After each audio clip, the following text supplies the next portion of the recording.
Welcome to the 21st edition of ZagrebDox at Dokukino KIC. We are very happy to have Tomasz Wolski here with us. His latest film, A Year in the Life of a Country, was screened yesterday as part of the international competition. Hello. Hi. Tomasz Wolski is one of the most prominent Polish documentary filmmakers, and his triptych, consisting of An Ordinary Country, 1970, and A Year in the Life of a Country, is based on archive materials from recent Polish history.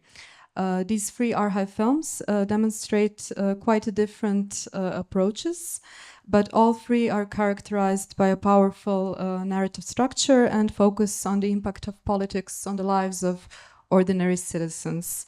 Wolski's films have won awards at many international festivals, including Vision de Rel, Krakow Film Festival, and ZagrebDox, and he is also known for his collaboration with Sergei Loznica, having edited Babi Yar Context and the Kiev Trial.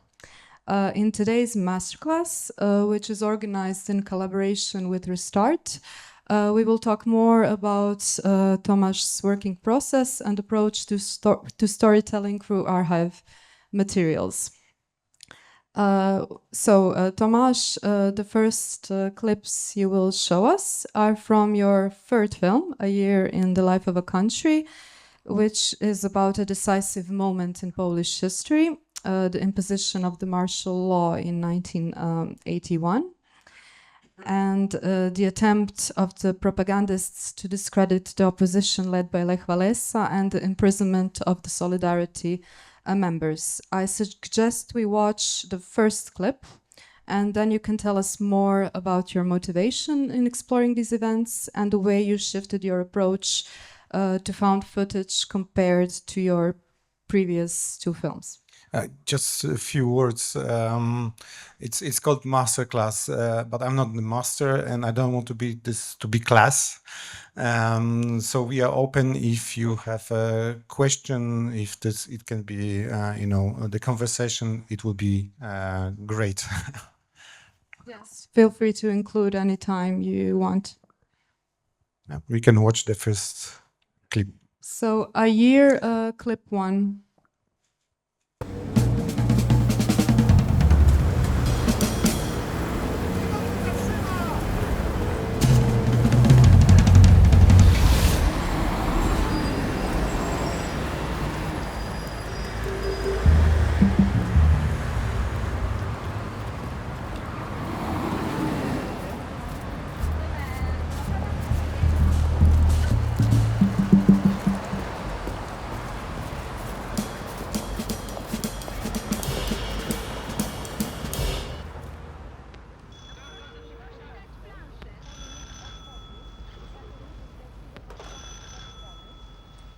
Katowice, Kraków, Proszę, Kraków, jesteśmy. Szczecin, Obecni. Wrocław. Poczekamy, jeszcze nie ma wszystkich. Uwaga, jedyneczka, teraz dojeżdżamy bliżej. Tak, zatrzymaj. Łódź, Dobrze, jeszcze. Katowice, Gdańsk. No proszę bardzo. Rejestracja, emisja? Tak, słucham. Bądźcie czujni, za chwileńkę wchodzimy. Dobrze, jeszcze. Powolutku, dobra, stop. Dzień dobry, za 30 sekund, uwaga.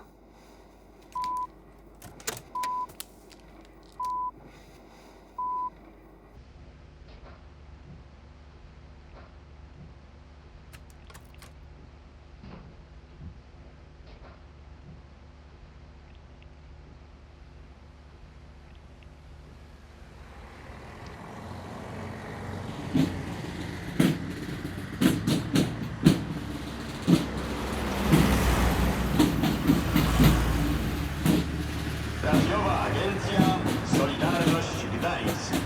Nadajemy serwis informacyjny Biura Krajowego. W dniu wczorajszym o godzinie 21 wznowił obrady Krajowy Komitet Strajkowy.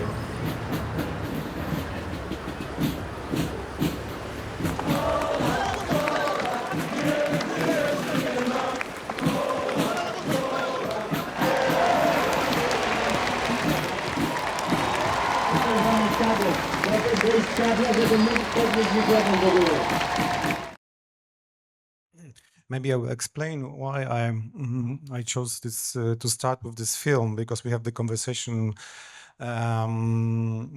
which should be first. And I'm a director, but also editor, and editing is my tool to work with archives and with documentaries.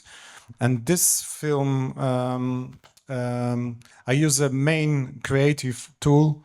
It was editing, nothing more. But I chose the beginning of the film to to show how I treat, let's call it, the truth, because for Poles it can be, if they know the facts, that this can be a little bit confusing. Not a lot of people knows that the General Jaruzelski, who was imposing the martial law, because this film is about martial law, he made this statement on 1981, 13th of December, on Sunday.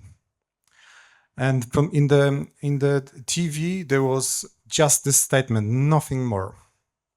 All looping all the time this statement, and of course they were preparing this statement before. We don't know when. I assume it could be done 1 or 2 days before, and this statement was not shot in TV, because if you can imagine, if it was shot on TV, it would spread out, because there are a lot of people are working in TV, right? So it could be easily spread out, to all the society, because the worker would say, we shot this statement that tomorrow will happen something really, important or strange. So they had to go to the special military room, using this old TV crew and camera. So they built their TV in the military room, not very far away from a TV station. And unfortunately for me, they didn't show the making of behind the scene. It was obvious, right? Because they were meeting for this shooting this statement. But in editing room, I decided to portray this event as it was shot in TV, even though it's not true actually. But for me, it doesn't matter. I mean, the people, the TV crew was there, working, and this is a little bit show how I easily treat I'm not stick to the fact so much as maybe the other documentary makers or archive filmmakers are doing. And can you tell us maybe a bit more what is different in organizing? What was your guiding principle in organizing the material? The editing process is quite more dynamic than in the previous 2 films, and it seems that you had a lot more materials from different types of sources. I was lacking the footage in the previous films, and that's why I had to do something a little bit different. But here I knew that I have a lot of, I have a lot of from TV, from Warsaw studio, which was the main studio shooting, the events and documentaries and fiction in Poland at the time. From abroad, I have a private footage. So a lot of. So I knew that editing will be the tool. So I was trying to collect this footage with the theme. Sergei Woźnica, when he's editing, he's saying that he's building episodes. I call this that I'm building sequence. So to build a sequence, I had to find the footage that that there is a connection between them. A thematic connection. Thematic, right? For example, of course, in the film, the end of the film is. In contrast to the most of the film, which is a little bit, let's call it easy and fun, easygoing and fun. But then we get we see the different side. Things get more sinister. Yes, I mean, the militia is beating people at the street for 15 minutes. So of course, when I was collecting this footage, I knew that I was aware and I was looking for these scenes because I knew that they are very important. But when, for example, when I found scenes that are not, political connected, like school, for example, I knew that I was that there were the students were told how to behave during the martial law, that they cannot go outside, that have to have an ID every time, they cannot have parties and things like that. So I knew that I had to collect these scenes, and also coming back to this first scene, I knew that I had to collect these TV scenes, and I will be honest, they are not shot in that time. Sometimes they are from 3 years before 1981, when the martial law was imposed, or later. I didn't stick to the specific Chronology. Yes. The exact moment. And I little bit treated the rest very similar. So I didn't care about if the shot of the people, the students in the class, are shot in 1981. It can be in 1980. It doesn't matter for me. Of course, there was scene when there was some teachers who was reading all the rules, and it was shot during the martial law. But to cover the scene, I need more. So I was aware that I need that. If, for example, when they were reading these rules, and there was one of the rules was no parties, I knew that I had to find party, because come on, young people. They must have had parties. Sure.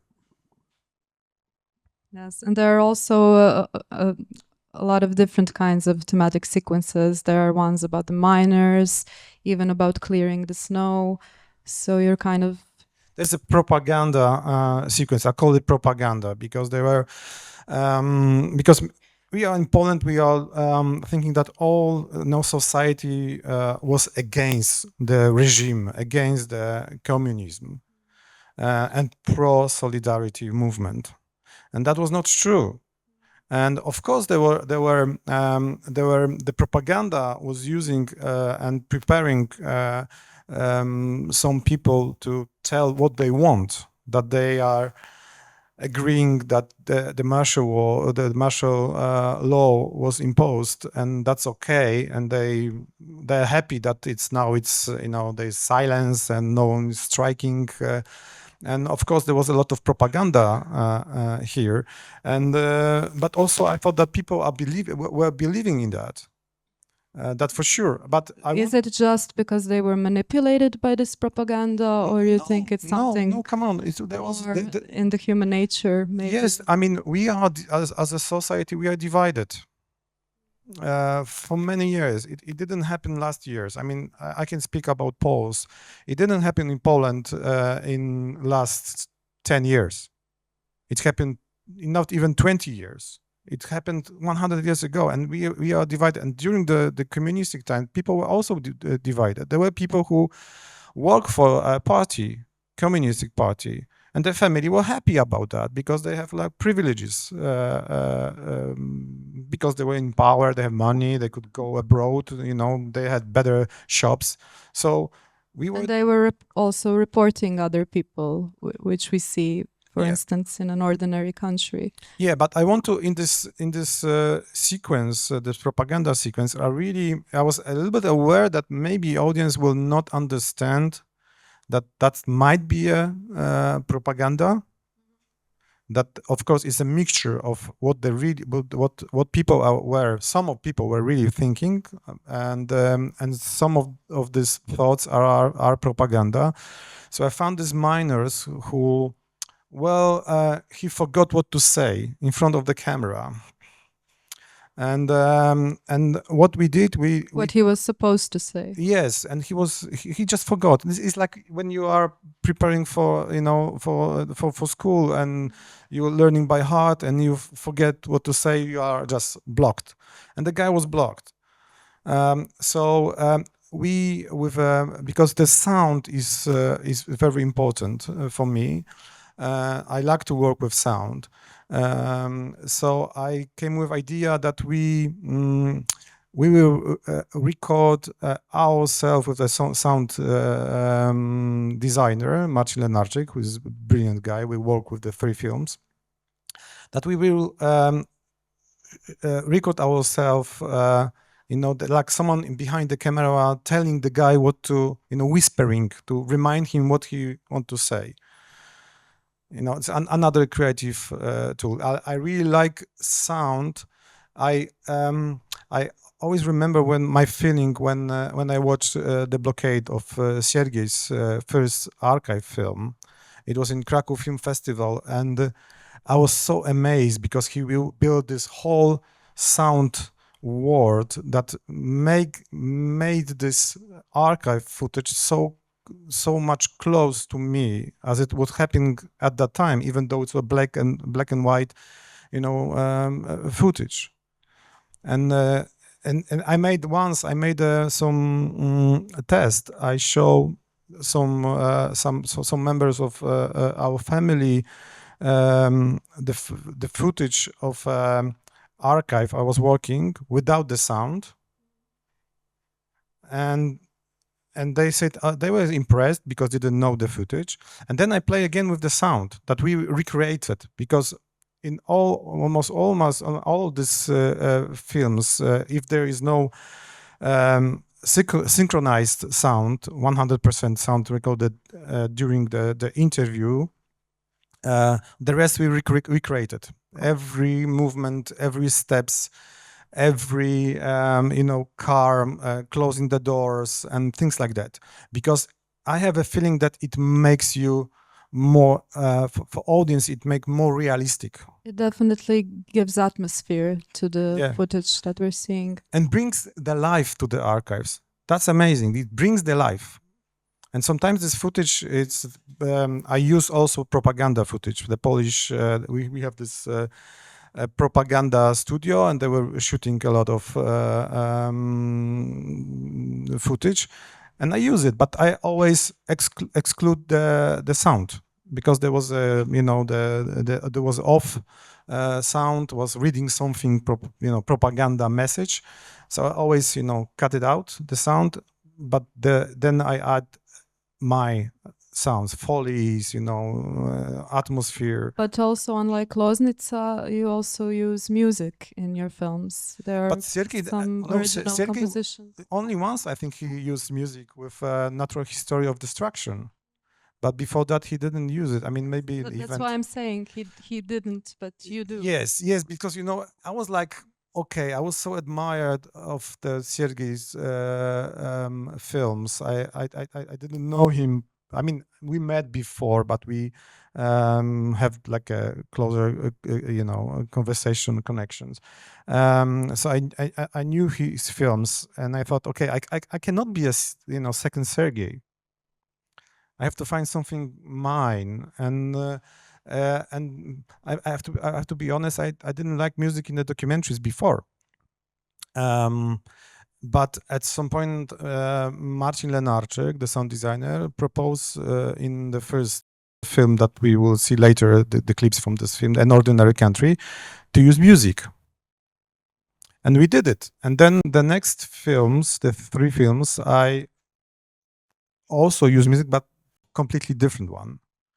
In the first film, An Ordinary Country, we used music from talks, but it was recorded in 60s.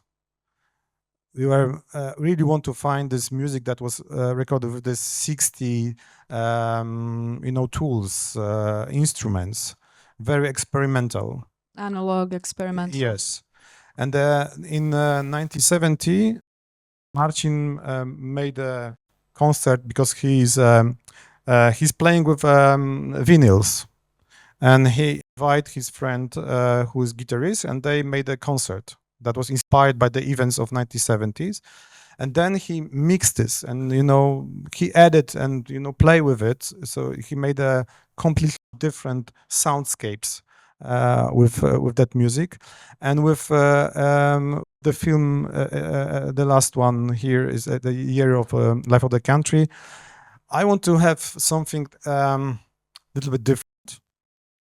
And when I was editing the scene from the 1st of May, when the party people were going to celebrate working class day, there was this drums. I said, maybe that's the way we should do it. So in the reference, I was putting the Birdman soundtrack. And then there was a hard job for the musician, the drum guy, to do something different. But we play with around this, drums. I suggest that we see the other clip from a year. So a year clip 2. Spójrzcie na monitor. A o co chodzi? No, skorygowanie do napisu ujęcia. Trójce ktoś jest? Proszę operatora jedynkę o założenie słuchawek. Start! Obywatelki i obywatele. Wojskowa Rada Ocalenia Narodowego uważa, iż powstały warunki do zawieszenia stanu wojennego. Pragnę to oświadczyć właśnie dziś, w przeddzień rocznicy jego wprowadzenia. Zawieszenie stanu wojennego oznacza, że jego zasadnicze rygory przestaną funkcjonować przed końcem bieżącego roku. Polki i Polacy, są wśród nas sprawy nierozwiązane. Wiele jeszcze zwątpienia i goryczy. Trudny jest powszedni dzień. Pada często pytanie, którędy droga, jak z tego wyjść? Aby nasze polskie sprawy stopniowo rozwikłać, poprawić warunki życia, potrzebny jest pewien czas.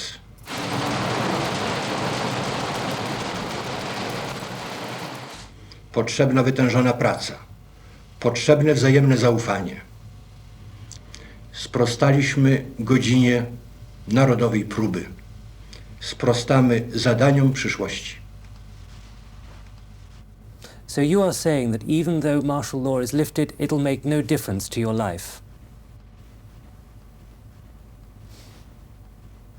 Do you still feel threatened?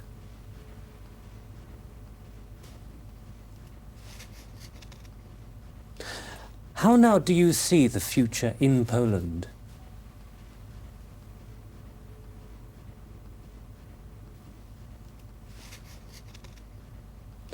How now do you see the future in Poland?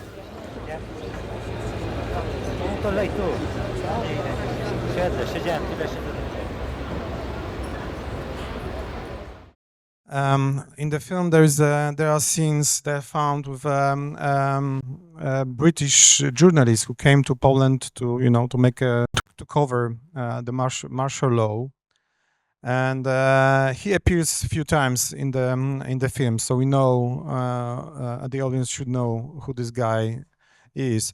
And I found this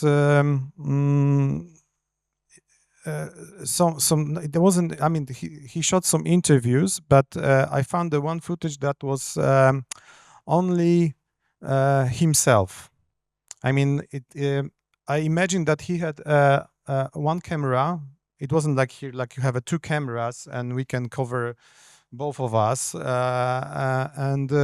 So he shot the interview with someone from the opposition, from Solidarity.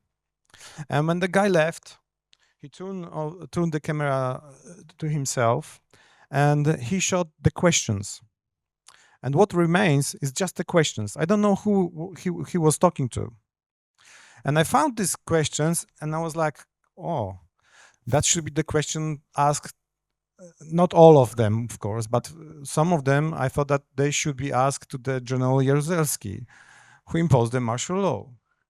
So you're kind of inventing a dialogue that never yes, happened. so I made up the interview that never existed, and I finished almost the film with that scene to show that the audience will be sure that I made a lot of this creative editing inside. That will be here. They must be sure that this, of course, because the footage looked different. This it was shot for television, for the statement, and there's another journalist. It doesn't. It couldn't exist in one place. It's clear that it's juxtaposed from two different sources. I'm just honest with the audience that you were joining this kind of play. Let's call it play with the archives. And again, I use the same with the TV. And there's one thing I have to say.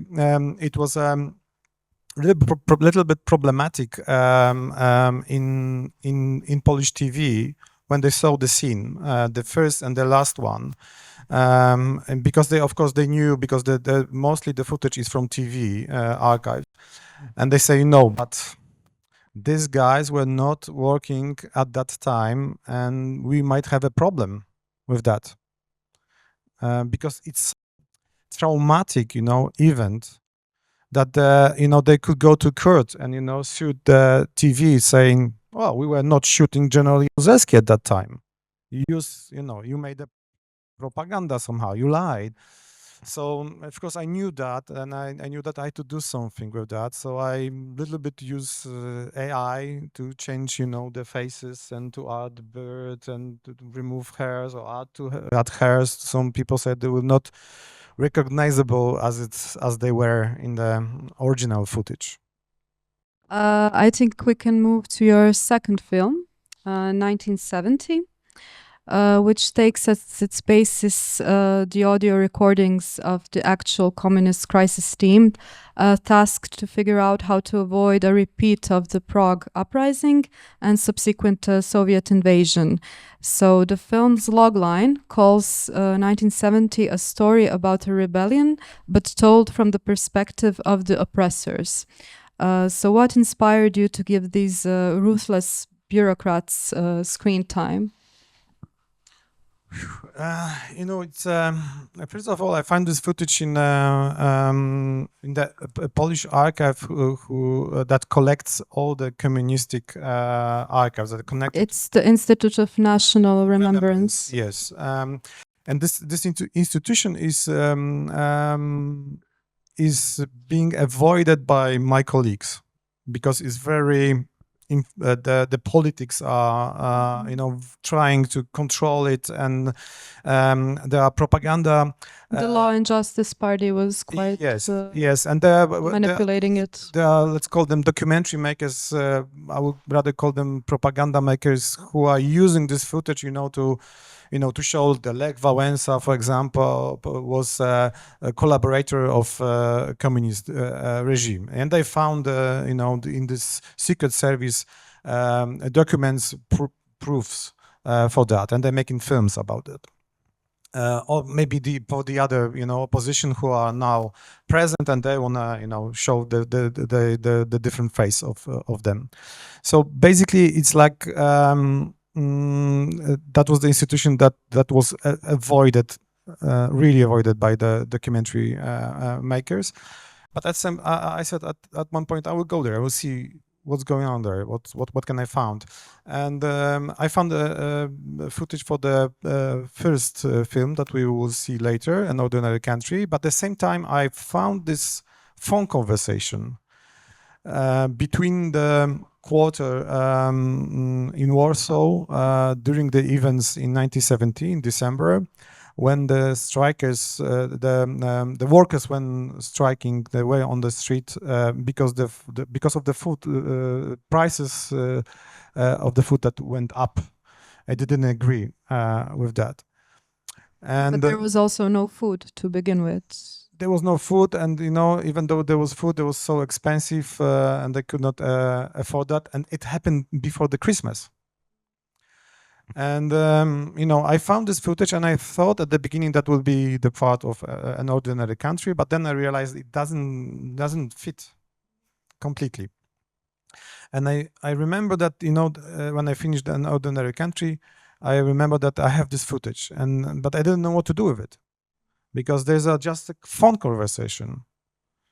And we applied to Polish film television and only to Polish film television. I said we are going to make a film about this, and I thought maybe I would just edit the scenes from the street, and we will I would just add this phone conversation in the off in the sound. But at some point I knew it won't work, because I found while I was working with An Ordinary Country that if you edit 2 layers, on one layer is very intense and interesting film footage, and at also very interesting sound, they exclude each other. It's clashing. The image Yes, is clashing with the because sound. the audience do not know. I thought that audience would, because I watch what I edit, and I treat myself as a first tester, and I thought, okay, I don't know which layer to follow. So working with archives, you have to find that that sometimes image has to help the sound, or the other way around. Other way around. So so I found that it won't work. I mean, if we will see what was going on the street, because there was a fire and there was of course there was fights on the street, it won't work. So I was thinking that okay, I have a phone conversation, but I don't want to make a radio program, because I'm a documentary maker and the image is very important for me. So I imagine myself like something that will, I didn't find any footage about this, that I imagine this photo of this politician that are in Warsaw. They are during the phone conversation with the north of Poland during that events. And I imagine this photo, and I move my camera closer and closer, and then magically I go into this photo, and I can move the camera from different, point of view. So I can, still it might be a photo. This is was how my imagination was working, and I didn't care if they were moving. Just want to go inside that. So like a tableau. More like a and then I met with my colleague in Krakow, who is animation animation director, and I told him about that. And he said Robert Sova, and he said, let's make an animation. But you said to me yesterday how you don't really like animation in documentaries, because mostly animation is used just to cover the there's when you're lacking the footage, you're just covering this hole, and it's just for information. And animation is used not for it. Of course, it changed, but after the Bashir was, everyone. I was expert in Polish Film Institute, and every second project was with that we use animation, but there was no reason for that. It was a trend. Yeah, that was the trend, and I never thought about animation. And Robert said, "Okay, let's do it." Okay, and he said, but how can we do it? What kind of tools we have to use? And he said, the puppets. At some point, he said, puppets. Yeah, the realistic puppets. And I thought, okay, that's interesting, and that we can do it. I suggest we see what you did there with the animation. So I think it's clip 2, or so not the making of 1970, but the other one.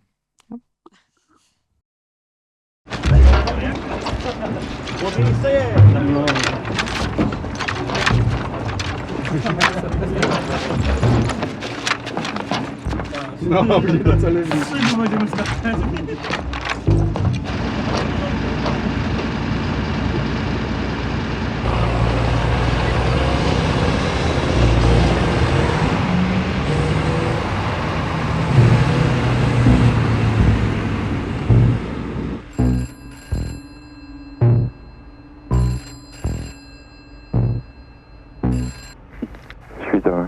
Czy kto mógłby nas poinformować w ciągu 10 minut dokładnie, jak jest aktualny stan teraz? Czekajcie chwileczkę, bo ja tutaj przełknąłem ten sklep.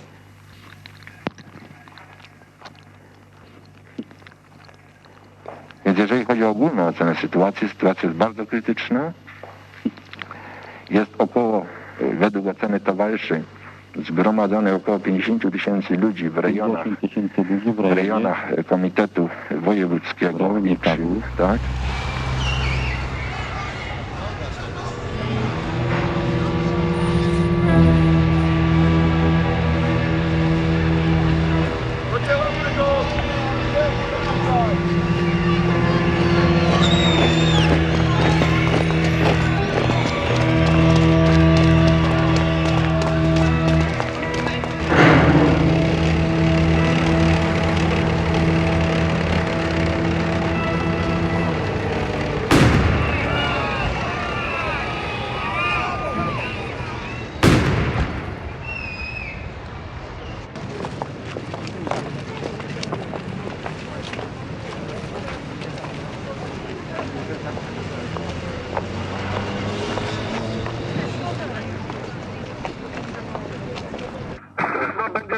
Będzie niedobrze po południu, wieczorem, tak? Po południu będzie niedobrze.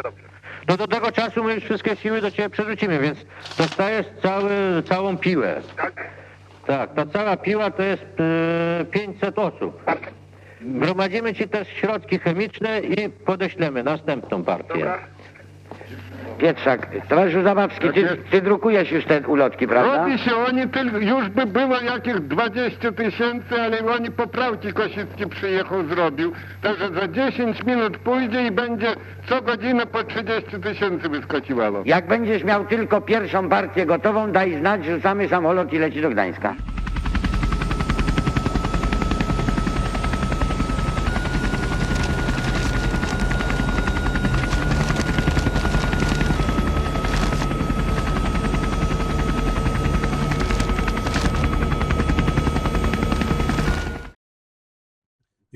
You can imagine how nervous we were, because of course this building the puppets is very costly and very expensive, and we did the first test shot. And it took a lot of years to do it. No, actually we did it in a half a year. Oh, really? Okay. Yes, But because it was that's why we got only money from Polish television, because there was an anniversary.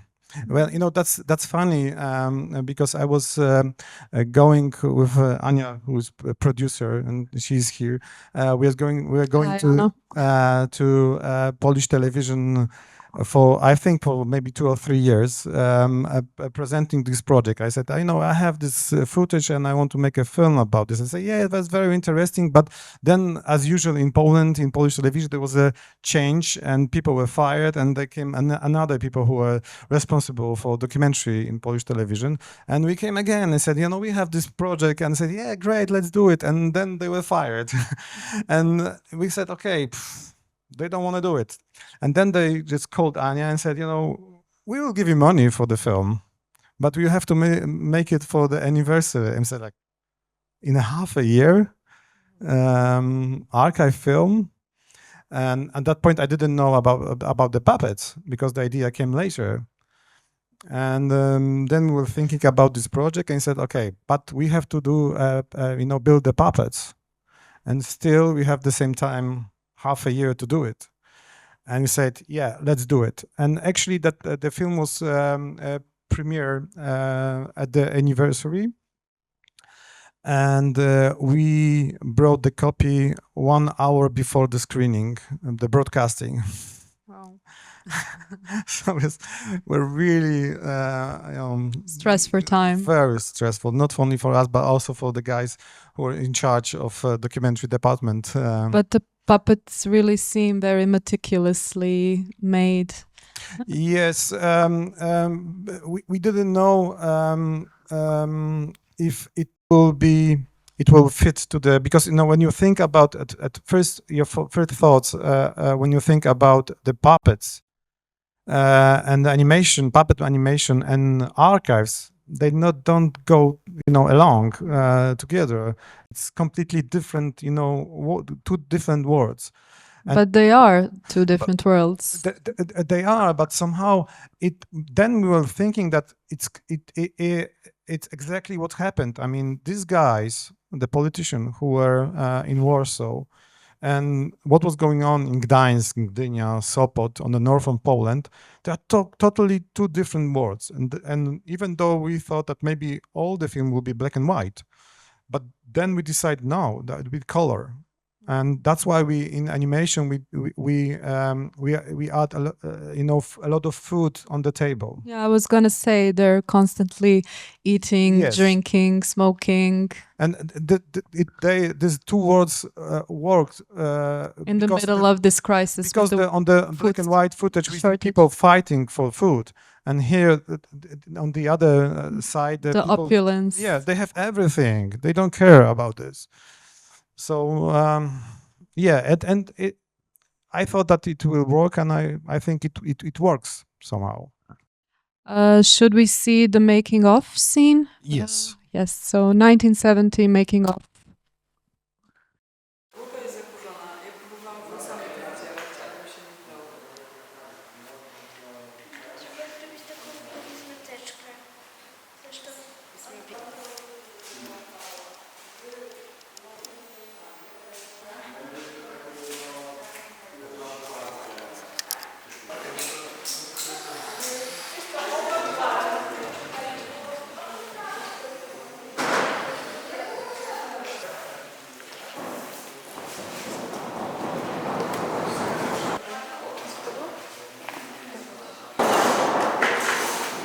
Nie, ten naprawdę, no jest takim troszkę...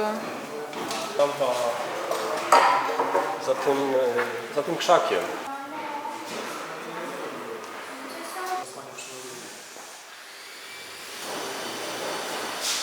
Dobra.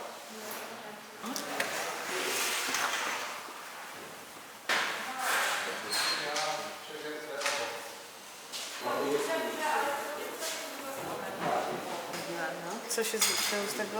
Dookoła, czy tam poleciała do góry.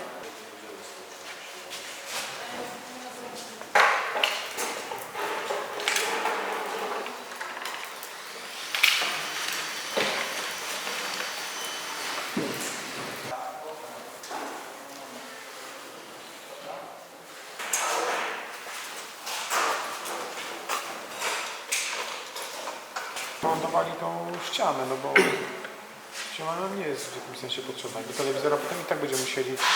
Telewizor robić? No. Ja to zrobiłem. Nie no, tam to też było spoko.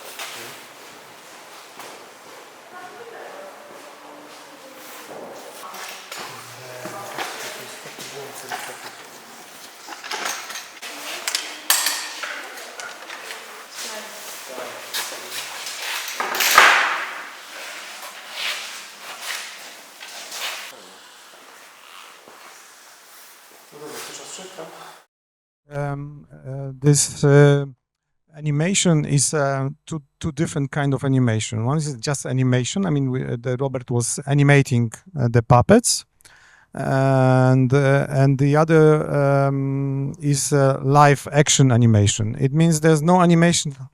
I mean, normal animation that these puppets are not moving, but we are moving the camera. Either something in the frame is moving, like we add the smoke, for example, which add the movement to the picture. Either we play with lights that I don't know, maybe that there are cars behind the windows.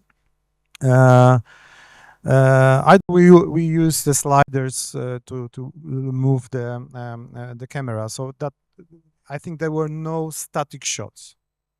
And we built that was decision of Robert's decision. He's more experienced, of course, in animation, that we have to build the puppets and all these rooms. They are not so big that you can, change using your hands. So you don't need the ladders that you can easily, get to the puppets. And we built, I don't remember, maybe 6 rooms. Every wall was removable, so we can change the direction of the camera.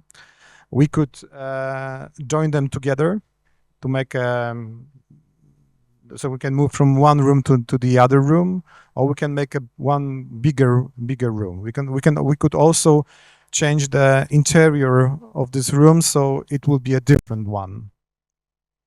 So there we have like a different option with it.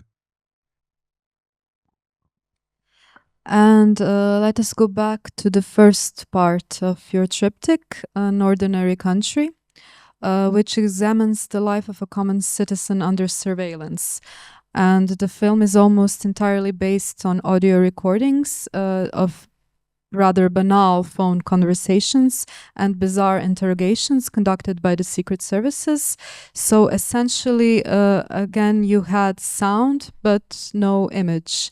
So how did you make the film work in the end? Should we see the clip, or do you want to announce it first? Yeah, let's see the clip. And maybe I just say that that I found this footage in this institute, and I was looking for the same one. Yes, the same.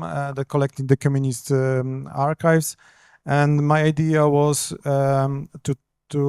because Secret Service was filming and recording phone conversation. From behind, in secret places, from the windows. I thought that maybe I can treat these people as a documentary makers, and to see how they portray, observationalist. Yes, because every filmmaker, when he's making a film, he's showing his insight, his thought, his word, and I thought how their word looks like. And yeah, let's play a clip. Let's see. So, An Ordinary Country, clip 1.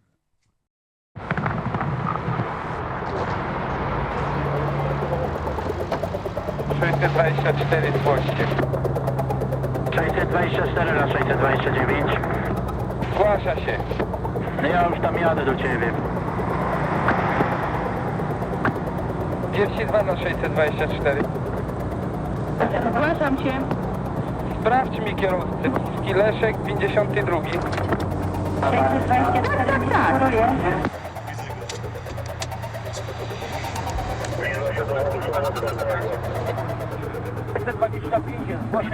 Tak.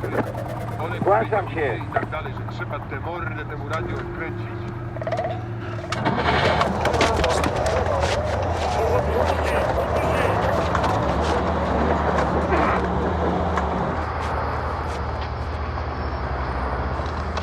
Raz, tam sieci. Że ta pani jest podobna do tej poszukiwanej z radiostacji kiedyś, to żeśmy złapali. Tak, to jeszcze ustalimy. No może ja ją nawet nie znał, gdzie ona dokładnie, wiem, że gdzieś na Brudnie mieszka. No i później raz my się spotkaliśmy się tu raz po nowym roku. Tą panią. No i kiedy to przedwczoraj zadzwoniła, a mówi, może byśmy poszli sobie na kawę. No i poszliśmy na kawę z nią dzisiaj akurat. Ja ją w Krynicy poznałem. Poznał pan, proszę bardzo. Ja byłem tam 2 tygodnie, ona była z tydzień niecałe, z 5 dni była i znowu później wyjechała. Ja jeszcze byłem, a ona wyjechała. I pytamy się pana, czy znają bliżej. Sok z czarnej porzeczki. To może chodzi Oświadczeń.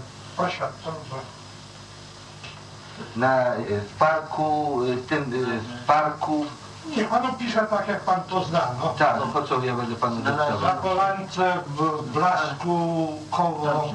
Przy trasie kołomianej. Przy towarzystwie łamianych? Tak, w towarzystwie.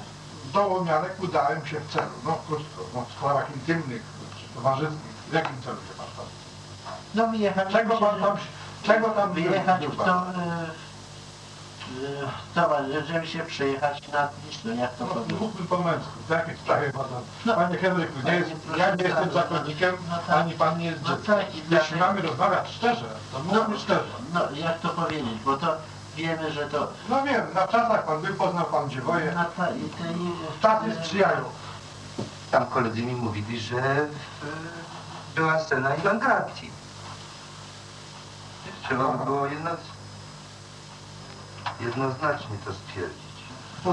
Trzeba miłość nie wiem, no to wszystko nie wiem. No i więcej co napisać, proszę. W tym czasie zostałem zatrzymany przez patrol. Przez patrol. Albo patrol MO. MO.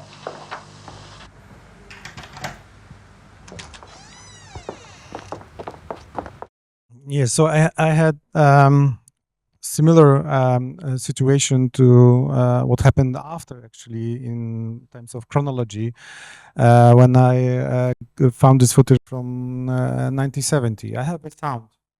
I mean, I have a lot of video archives, but I had this interaction. I mean, it's, how is it? This interrogation, but it was just a sound. Just the audio tapes. Just the audio tapes. And I thought that's very interesting because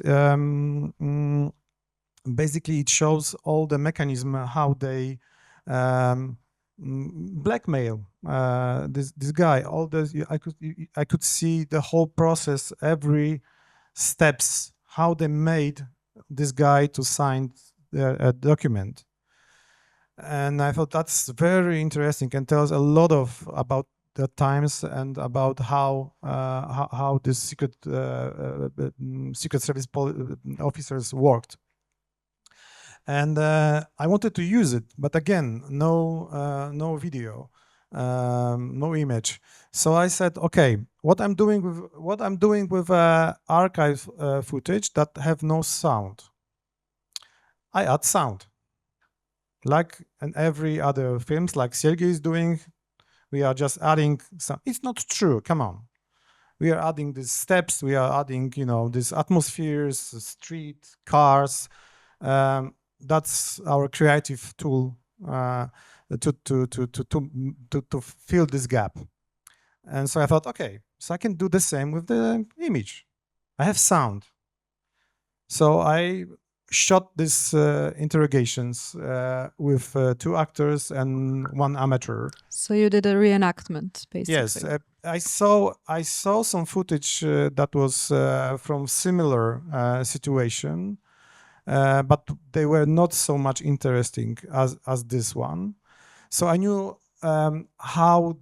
where they put the camera. They put it on the ceiling, for example, and from some kind of, some place that this person couldn't notice. So I knew how this image looked like when they originally did it. So I recreate this, and we shot this scene, and it was. I thought that it would be easy. It's like I thought it would be. I prepared for the actors.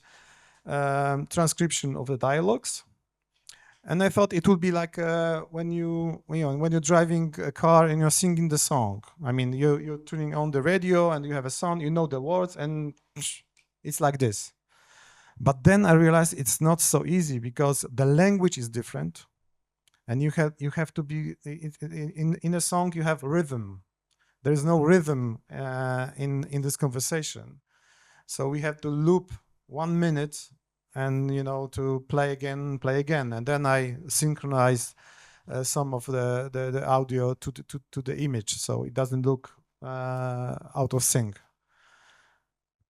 But also the imagery had to look a bit sloppy. Yeah, of course. You have to be out of focus. It looks like it is. I imagine that it was shot like from the shelf that is hidden. The camera is with the shelf of the books or something like that. Documents and something is in the frame. It's a bit crooked. And I did it also. I put this something that covers this this guy who is stopped by secret officers is that we don't see his face for two reasons. One, I didn't want that we see this guy actually, and the second, this is our friend who is father of our that was our kids were friends. So I invite him as an amateur to come here, and he said at some point, but I want to run for some election, local election. And I don't want the people recognize me as I was, this guy who was stopped, that he has like a mistress, some lover. But I said, it happened in 16, and you look like this now. You couldn't. It would be wouldn't be possible. But he was still afraid of that.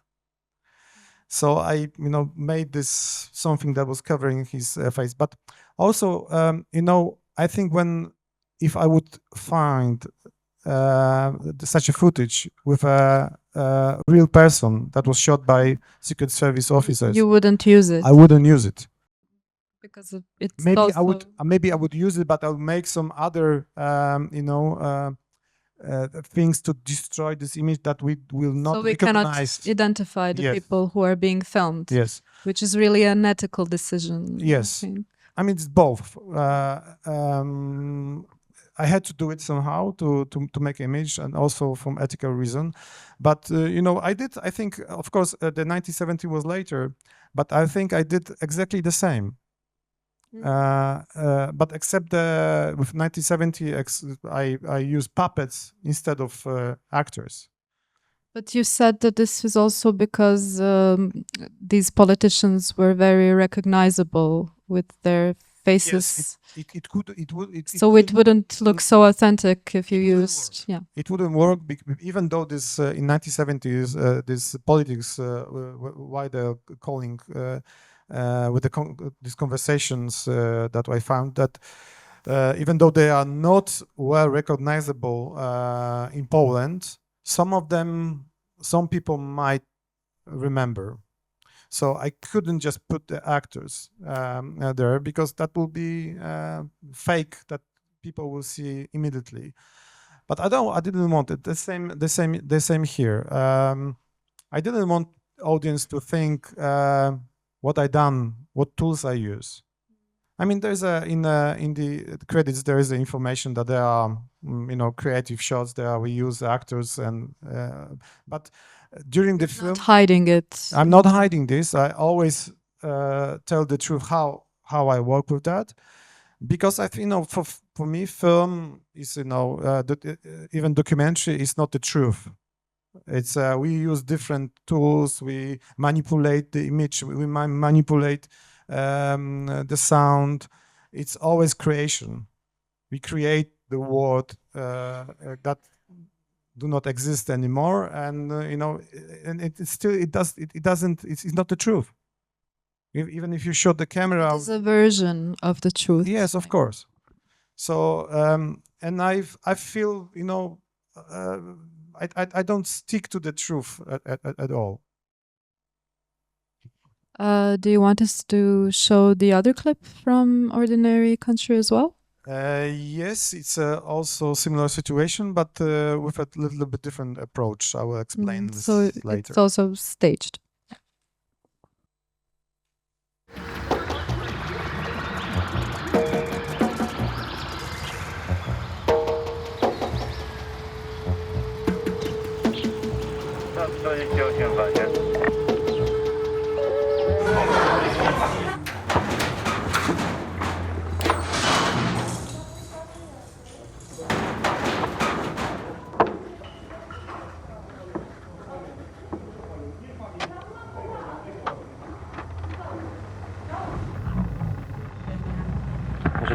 zrobić?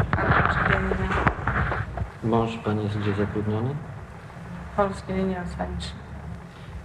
Pływa jako steward na statku. Stefan Badowski. Mąż pływa już 20 lat. Co pani sobie zakupiła przez ten okres czasu z tych oszczędności miesięcznych pensji męża, bo pani nie pracuje? Nie. Proszę bardzo, niech pani wyszczególni. Samochód.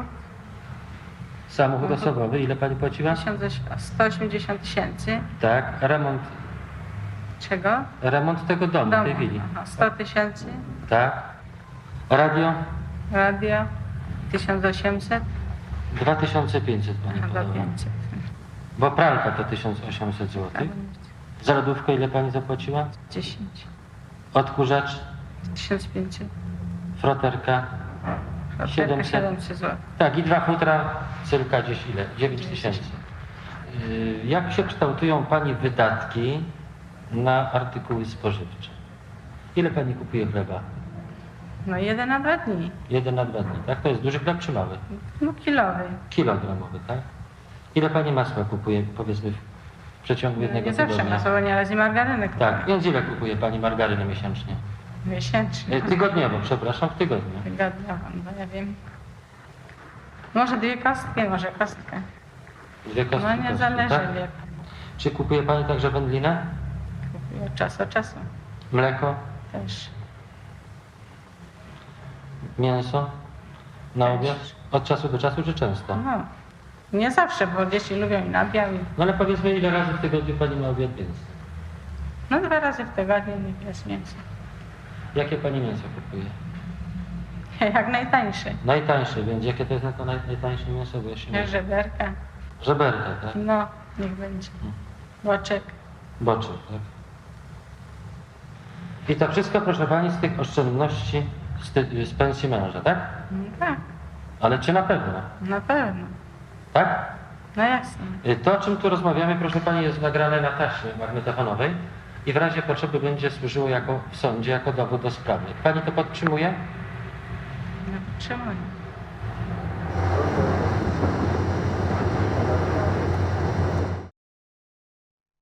Yes, it was a little bit different approach because from the sound we hear that the lady knows that there is some equipment that is recording this this meeting, this conversation. So I thought I cannot hide like in the preview clip, but you know, to make it open. So sometimes she looks into the camera into the camera, and I think it's when But her face is still quite blurred. Yes, I did it because often in some historical documentaries, when there are scenes that are staged, they are with actors, sometimes well-known actors. It's colorful and it's perfect, or not. If you don't have money enough, because usually we don't have enough money. It's a poor recreation, and you can feel It's very artificial. Yes, and you can feel that the actors are not playing well, and I thought it's always for me that it's a different world. And even though if you were looking for some archive, and then you have this stage scene, you're out of the story. And that's why I completely destroyed the image. Because your expectation that if I would recreate the scene would be that it will be perfect, you know, shot in 4K. Everything will be, you know, perfectly done. So that's why I did it, you know, destroy, put all this grain and make it out of focus. So you create this atmosphere and it's very difficult to distinguish it from the real footage. Yes, and I screened this. It was co-financed by Polish Film Institute, and when you finish the film, you have to show to the institution, to the people who work there, and also for the experts who were judging your project. And one of the person was Paweł Łoziński, who's well-known documentary maker in Poland, and he watched the film, and then we talk. And I told him that, you know, all the scenes you see, the scenes are, you know, staged. And he was amazed. He said, I haven't noticed.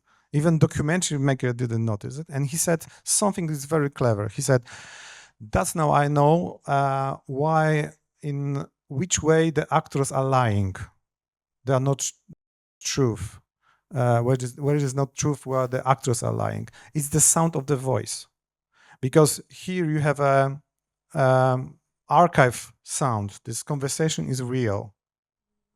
So it makes the sound is more important somehow. That's the discovery that we made, that the sound is more important. And even though if the image is not original, you follow the sound and you believe in that. It doesn't work the other way around. If the sound was re-recorded, yeah.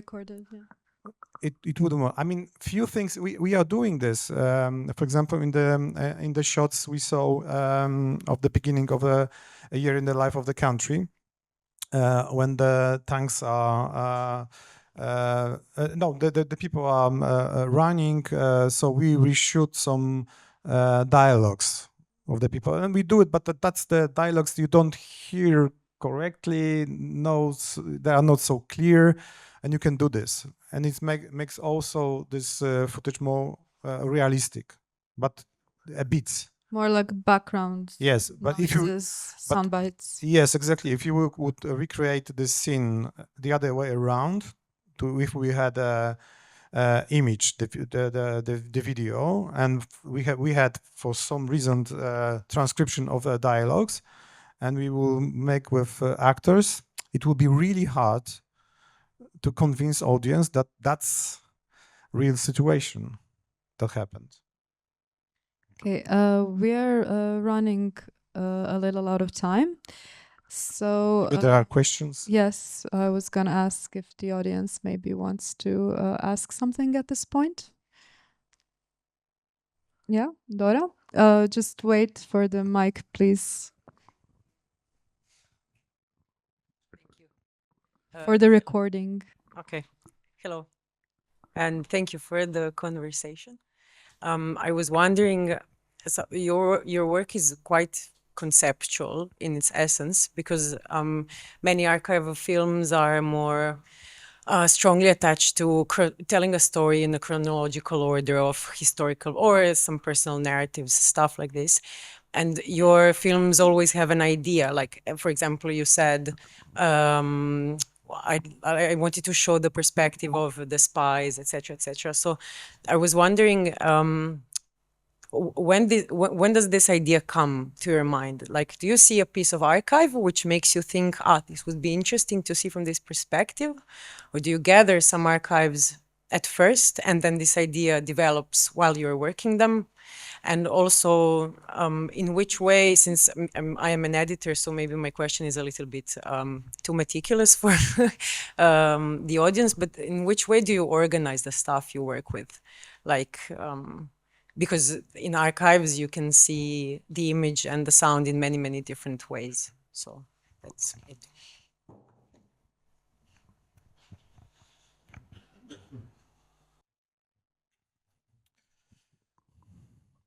I have for the first question. It's about somehow the perspective of telling the story.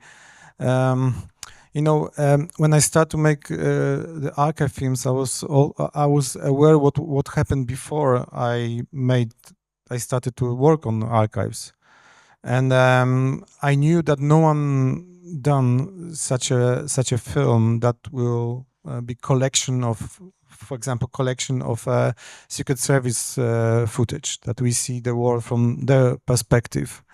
It's the same with 1970. These are really traumatic events in Poland, and for this 50 years, we only saw the victim perspective.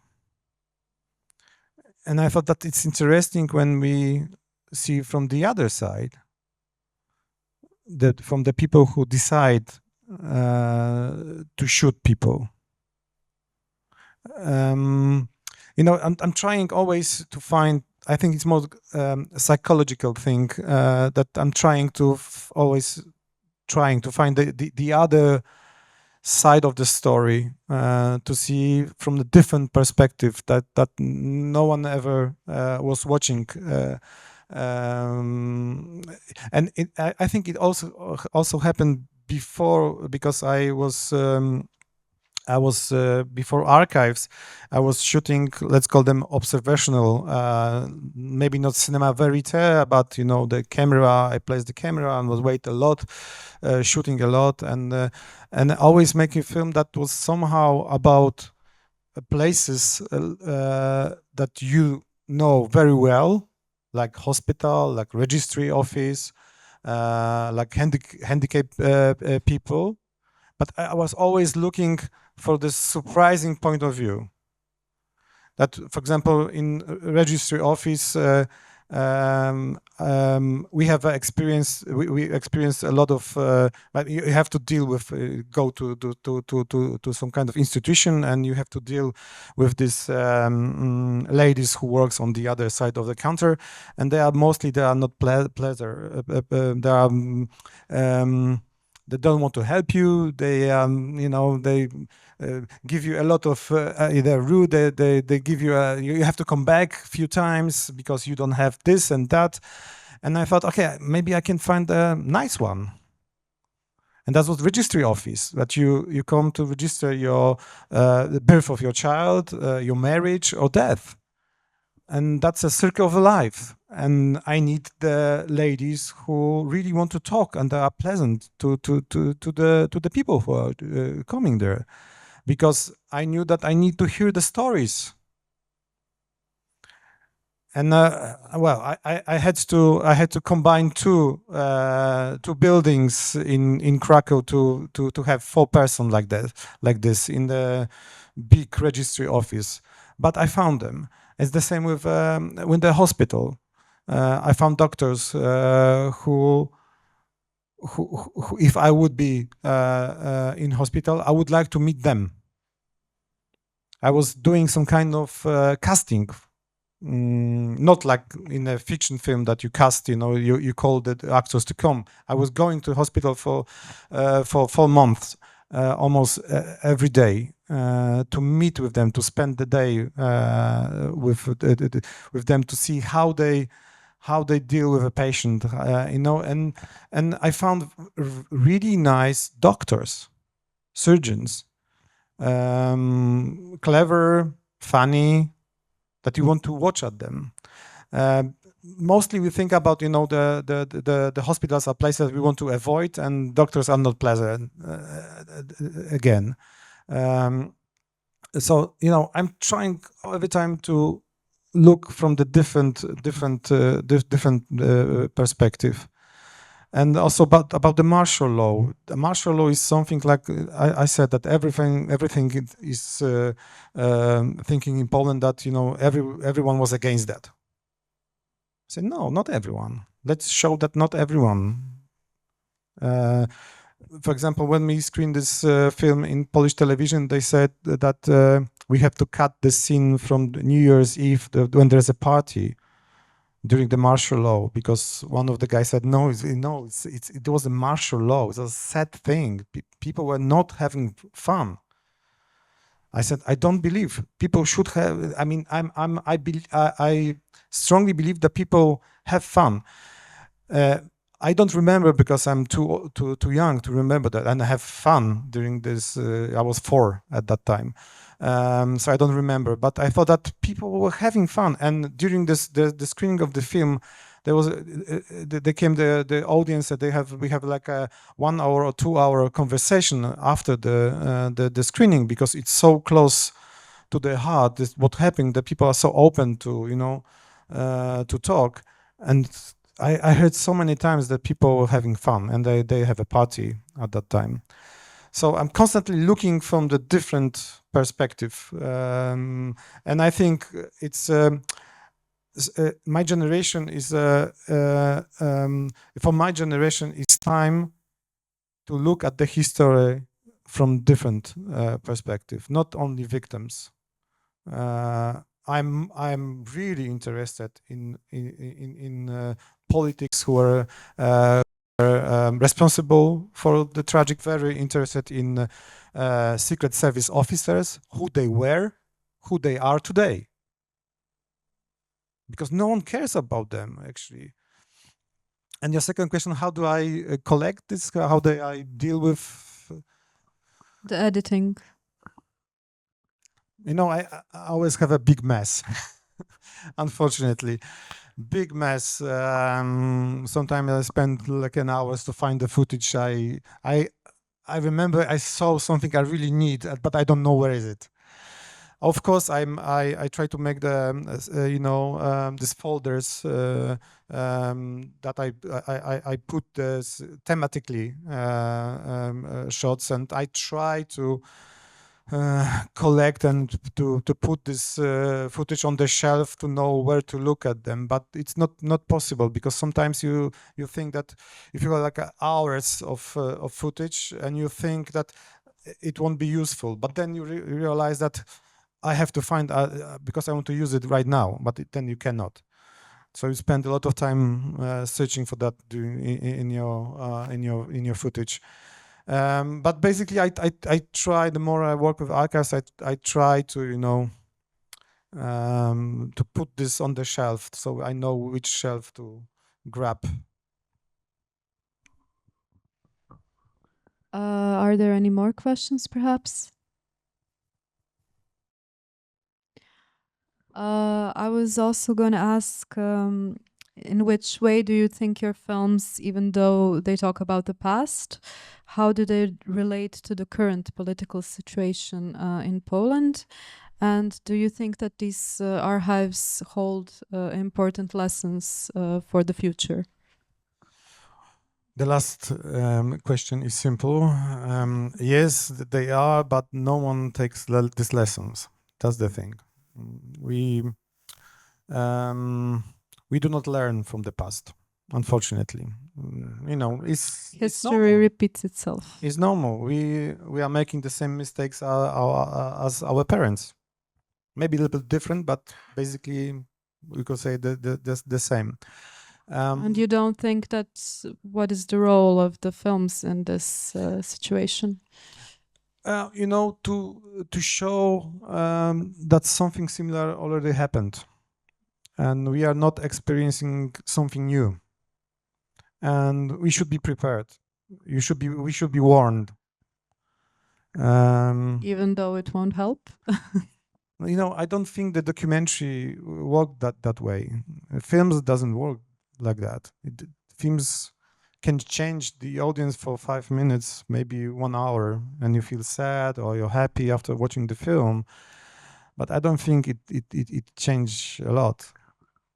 You don't think it has a long-term effect? No, but also the thing is that I don't want my film to change people, because it could be very dangerous. I think that's the propaganda. I don't treat my films as a propaganda. To every time I'm starting to work on my film, I'm trying to stop myself when I'm trying to convince to something, to prove something, because I think that's not the role of the film. The audience has to. I mean, I have to ask to put some question mark, or to put to show the different perspective, and the audience can choose one which is closer to them. And you ask about the politics. I mean, it all started because of the politics. I went to this Institute of National Remembrance because when the Law and Peace Party won the election, in the first years when they were in charge, I had a feeling that the Secret Service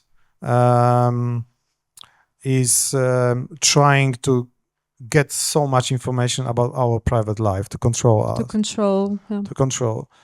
And that's why I made a film about Secret Service and what they could shoot and record even though they didn't have such a tools as we have today. I mean, you don't have to put mics in the room, or to rent the room in front of the other in the other building to control, to shoot what's going on in the windows in front of you, because everyone have an iPhone or other mobile with the camera in our The pocket. process is very simplified. Yes, it's today. just to sit. The clever guy has to sit in front of the computer, and that's it. So when you think that how far the Secret Service could go in 60s, in 70s, it's scary. And also 1970, while we were shooting this scene with the puppets, there was this protest in Poland, in Warsaw. It was called the Black Protest. It's about women who were fighting for the pro-choice. And it happened again. I mean, this stupid politics, they sent police to deal with the women, and they treated brutally.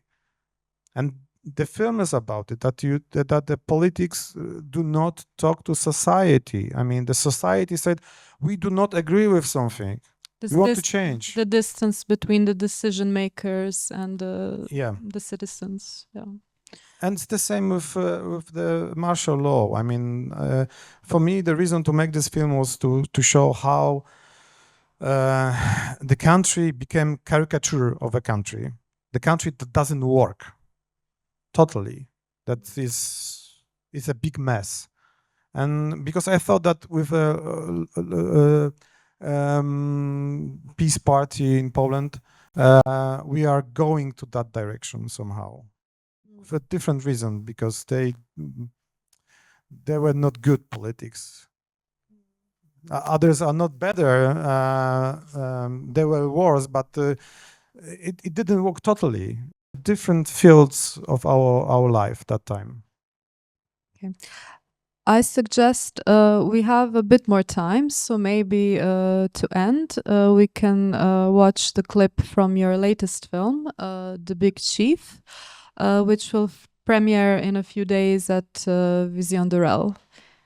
So just say that I said that I didn't want to make a radio program with 1970 because I have an audio, and here with The Big Chief I came to this completely opposite idea because I had a lot of information about things that was going on in this film that I have to sell from different sources, and I thought, okay, I can make a radio program here, so we don't see the talking heads, the experts, historians who are telling something that we don't care who they are. And I thought, let's make this some kind of radio reportage. We don't know who is talking, but we are in the car driving through the streets and listening to this. So maybe we can play. Okay, so let's watch the last clip, The Big Chief. W połowie lutego jeden z czołowych reporterów telewizji francuskiej, 34-letni Jean-Pierre Elkabbach, wyjechał do Polski dla zrobienia reportażu o życiu w naszym kraju. Towarzyszył mu kameraman Jean-Louis Saporito i technik dźwiękowy Jean-Pierre Giraudot. Nakręcili 45 szpul filmu i nagrali 45 taśm dźwiękowych dla telewizji francuskiej. Ale ich nie dowieźli do Paryża. Jean-Pierre Elkabbach jest przy naszym mikrofonie i opowie nam sam historię tego reportażu i jego koniec. Ludzie, z którymi filmował i nagrywał rozmowy, dowiedzą się, dlaczego ten reportaż nie pojawi się na ekranach telewizyjnych Francji. Le but de mon voyage en Pologne, qui était d'ailleurs le 7e voyage en Pologne, c'était de faire un portrait de M. Gierek, le premier secrétaire du Parti ouvrier polonais. Celem mojej podróży do Polski, mówi Jean-Pierre Elkabbach, która zresztą była 7. z kolei, było wykonanie portretu Gierka i przedstawienie go na tle Śląska.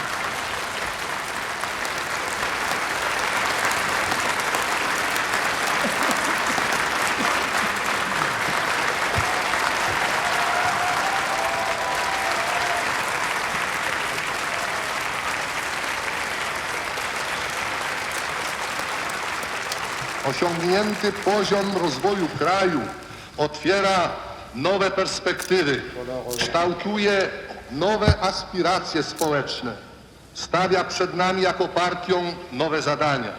Z perspektywy dalszego rozwoju Polski możliwość spełnienia podstawowych aspiracji naszego narodu, zwłaszcza młodego pokolenia, mają szansę pełnego urzeczywistnienia tylko w ramach współdziałania ze Związkiem Radzieckim i dzięki temu współdziałaniu. Très rapidement, avec Jean-Louis Saporito, qui était mon caméraman, et Jean-Pierre Giraudot, mon preneur de son, nous avons pensé qu'il serait bon de rencontrer Léopold Trepper. Pomyśleliśmy, że byłoby dobrze spotkać Leopolda Treppera, z którym zresztą miałem już kontakty z Paryża i nawet z Warszawy z okazji poprzednich podróży.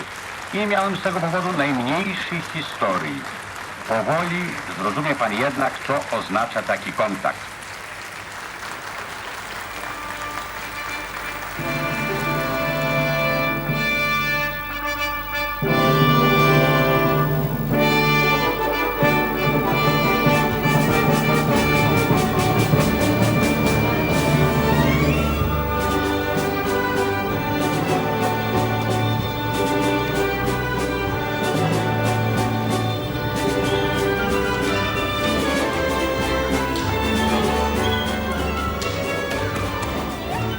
Préparé l'interview le soir même de mon arrivée.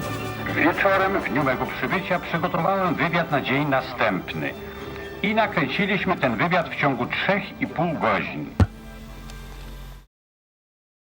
Okay, we see the more the car scenes in the second clip that there were no time to watch it, I think, but that was somehow the idea.